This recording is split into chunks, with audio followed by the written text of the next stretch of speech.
In this lesson, we're going to talk about how to find the x and the y-intercepts of a rational function.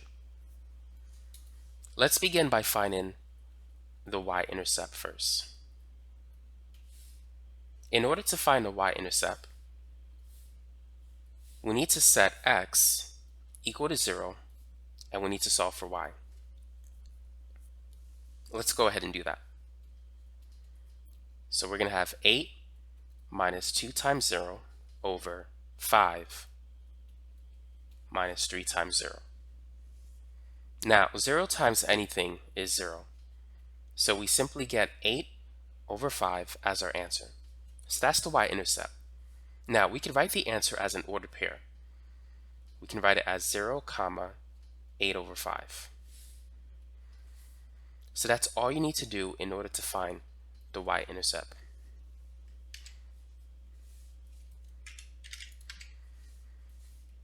Now, let's get the x-intercept. In order to find the x-intercept, set y equal to 0 and then solve for x.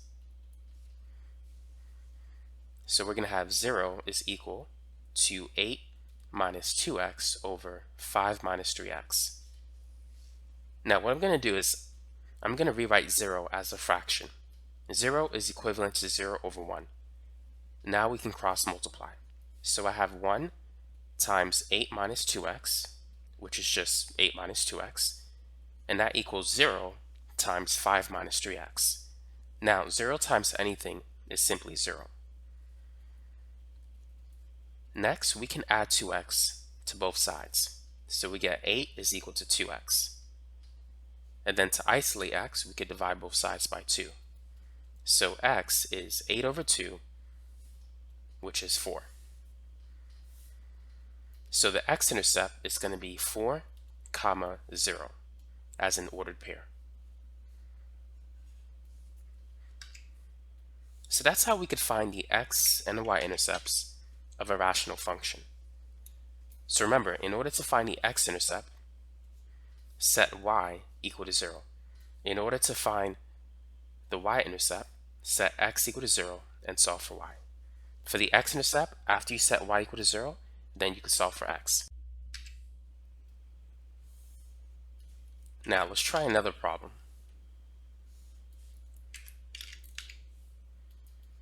Let's say we have y is equal to 8 divided by x minus 3.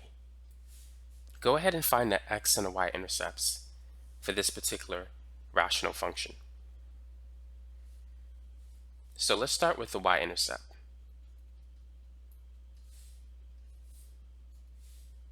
So let's set x equal to 0. This is going to be 8 over 0 minus 3. 0 minus 3 is negative 3. So we simply get negative 8 over 3. So we can write our answer as 0, negative 8 over 3. So that's the y-intercept for this particular problem.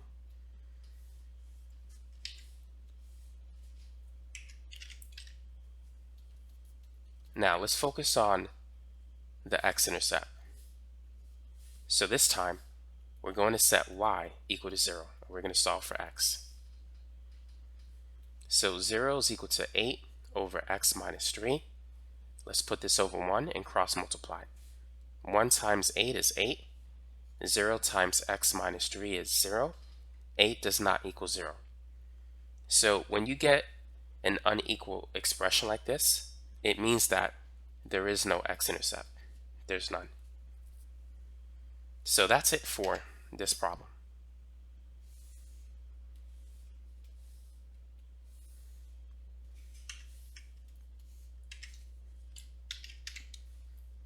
Now let's move on to the next one. Let's say we have y is equal to x squared minus 7x plus 12. And this is going to be divided by 3x squared minus 48. So go ahead and find the x and y intercepts for that particular rational function. Now, before we start this problem, we should attempt to factor every possible expression that we can. So let's go ahead and do that. It'll make the math a lot easier. So how can we factor this trinomial where the leading coefficient is 1? What we need to do is find two numbers that multiply to 12 but add to the middle coefficient, -7. 4 times 3 is 12, and the same is true for -4 and -3. They multiply to +12, but they add to a -7. So to factor the numerator, it's going to be x minus 4 times x minus 3. Now for the denominator, the first thing we need to do is take out the GCF, which is 3. 3x squared divided by 3 is x squared. -48 divided by 3 is -16. Now we have a difference of 2 squares. So to factor it, it's going to be x plus 4 and x minus 4. You take the square root of x squared, that'll give you x, and then the square root of 16 will give you 4. One will be positive, the other will be negative.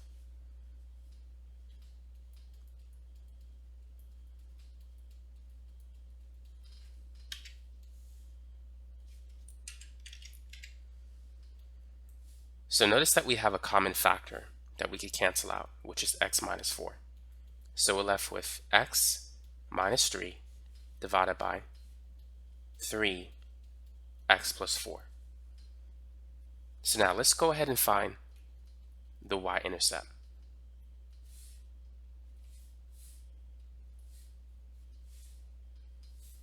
So we're going to set x equal to 0, and we're going to solve for y. So this is 0 minus 3 over 3 times 0 plus 4. 0 plus 4 is 4. We could cancel a 3, and so we're left with -1 over 4. So we can write the y-intercept as 0, comma, -1 over 4.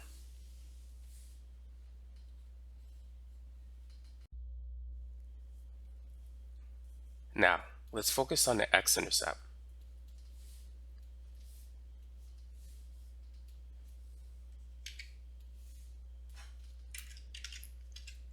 So this time we're going to set y equal to 0, and we're going to find x. So 0 is equal to x minus 3 over 3 times x plus 4. Just like before, we're going to put this over 1 and cross multiply. So we have 1 times x minus 3, which is that, and that's equal to 0 times the stuff on the bottom, which will be 0. Add in 3 to both sides, and we get that x is equal to 3. So we can write the x-intercept as 3, 0.